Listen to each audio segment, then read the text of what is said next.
Yeah, the Genshin meta's cooked. Hello there, Flip here, and today we're going to be going over all the information we have on Odette, breaking down everything you need to know about her, and then discussing how good she might be in the meta. But before we do that, as always, if at any points during the video you are entertained or informed, make sure to drop a like and even consider subscribing, as I talk on various topics regarding Genshin's meta, and I'll try to keep you updated. Shouts out to my lovely channel members, I really appreciate support, it means the world to me. Let's hope I don't have to change my Calcs 6,000 times this time. And also, with Sandrone's debut banner and Citlali's rerun right around the corner, if you were already planning on spending for Primogems, then why not use the revamped official Hoyoverse top-up center? Not only is this the safest way to obtain Primogems, as it's from Hoyoverse themselves, but there's also additional benefits on top of this. For one, right now any purchase you do will grant you 300 extra Primogems on top of the ones you purchased for no additional cost. So yes, this means you can even get 360 Primogems for as little as $1 if you buy the cheapest pack, and you'll be able to claim 5 free bonus 8% coupons that give you even more Genesis crystals for your top-up. So what are you waiting for? Make sure to head to the official Hoyoverse top-up center using my link in the description below to gain all of these benefits. Thank you to Hoyoverse for sponsoring the video, and now back to it. So, Odette. She's shaping up to be one of the primary supports for Stellar Conduct and Stellar Swirl teams. We'll talk about Stellar Swirl at a later date, and she's a Cryo Sword user who should enable both Stellar Conduct reactions. Most of her kit is going to revolve around her elemental skill, which does,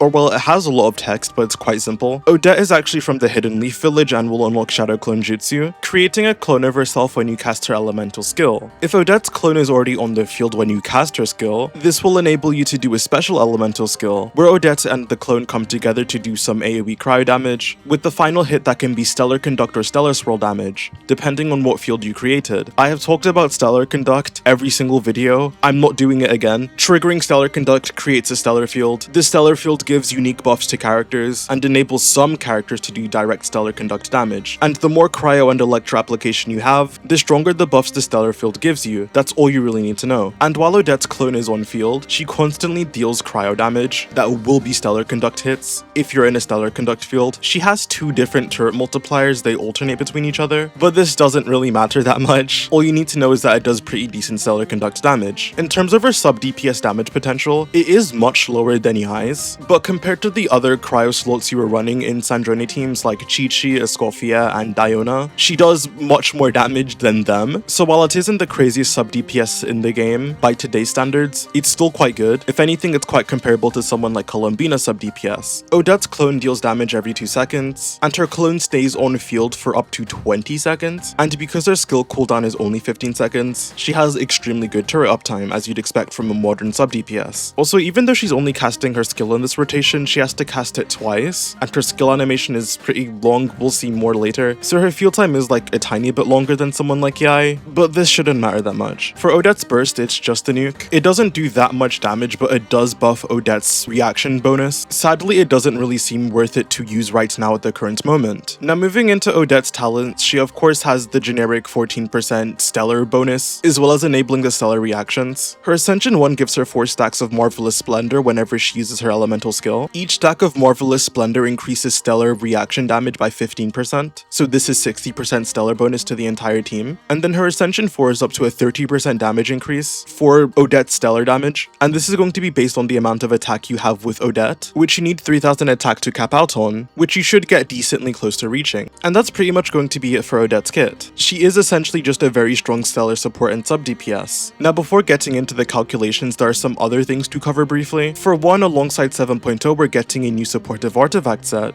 and for what's important, whenever you trigger a stellar reaction or deal stellar damage, you are going to give a team-wide 50% stellar damage bonus. So yes, this is one of the strongest supportive artifact sets in the game, even stronger than SMS and less conditional, and Odette is of course going to be a great holder for the set. The next important thing we're going to talk about is the craftable weapons. Sandrone did get a craftable claymore, but it isn't very good for her, and in fact you'd rather use something like the Tidal Imperial Shadow, so this sadly doesn't push the needle for Sandrone's weapons that much. And her signature is still like a massive 30% damage increase. For a craftable weapon that's going to be pretty important though, it's going to be the craftable sword that Odette can use, which both increases her attack and stellar conduct damage bonus, just making her sub DPS better. And now to answer the question you probably have in your minds, is Odette a better pull for Sandrone than Yai? The answer is going to be no. Funnily enough, Odette actually makes Yai better, as she gives a strong team-wide buff to her, which she wasn't really getting that much of before, as well as the base multiplier bonus. So Yai has just become even more important to Sandrone teams in fact, as well as her team-wide stellar conduct buff also helping Odette in return. So if you were to only make one pull, you would rather have C1 Yai, and Yai and Odette are the strongest when they're together, rather than Odette giving room for Yai to be replaced. So Yai copers, you have to wait a few patches before bringing this topic up again. Something that is pretty interesting though is the fact that Sandrone now has stellar swirl scaling in her talents, so she's able to be both a stellar conduct and stellar swirl DPS. This means if you don't have the ability to get Yai right now, then skipping Yai, getting Odette, and then getting the stellar swirl support is probably going to be competitive with Sandrone's best stellar conduct teams. So if you just despise Yai and don't want to pull for her, this can be a potential route you go down that avoids you pulling for Yai while still having a very strong Sandrone team. And since Odette is going to be a premier support for both, you don't really lose anything by pulling for her, so Odette can give you more flexible teams than Yai does. And even without Yai, Odette and Alyosha, depending on how many constellations you get for him, allows you to get DPS results close to what we have right now for Sandrone without pulling for Yai, even if it is a bit worse. So pulling for Odette alongside Alyosha allows you to have some relative performance to Sandrone's team currently, which are already some of the strongest in the game. So even though Yai is still the best in slot for Sandrone, and she's better with Odette, if you really hate pulling for Yai that much, or just think she's going to be replaced, then your Sandrone isn't going to be bricked without Yai.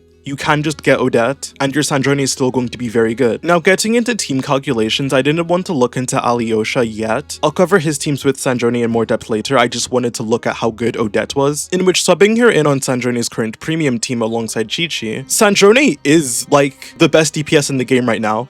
At least theoretically, and she isn't relying on a C6 4-star for this. But if you did have a C6 Alyosha, that gets you very close, if not at the 200k DPS range, which I'll cover more later, so make sure to subscribe for that. So from the supportive set and Odette alone, Sandrone is getting a 40k DPS increase, which puts her massively ahead of every single DPS in the game right now, and she still potentially has more upgrades on the way. 7.0 is going to be a doozy. But with that, I have nothing much else to say, so thank you guys so much for watching. If you enjoyed the video and are waiting for the rest of my Odette calculations and Alyosha, make sure to subscribe and like the video so you don't miss that. Also, comment below your current thoughts on how good Odette is shaping to be, as I would love to hear it and I respond to almost every single comment. Channel members, thank you so much for your continued support. I love you all. Hope you guys have an amazing day. Thank you to everyone else for watching the video, and I'll see you guys on the flip side. Peace.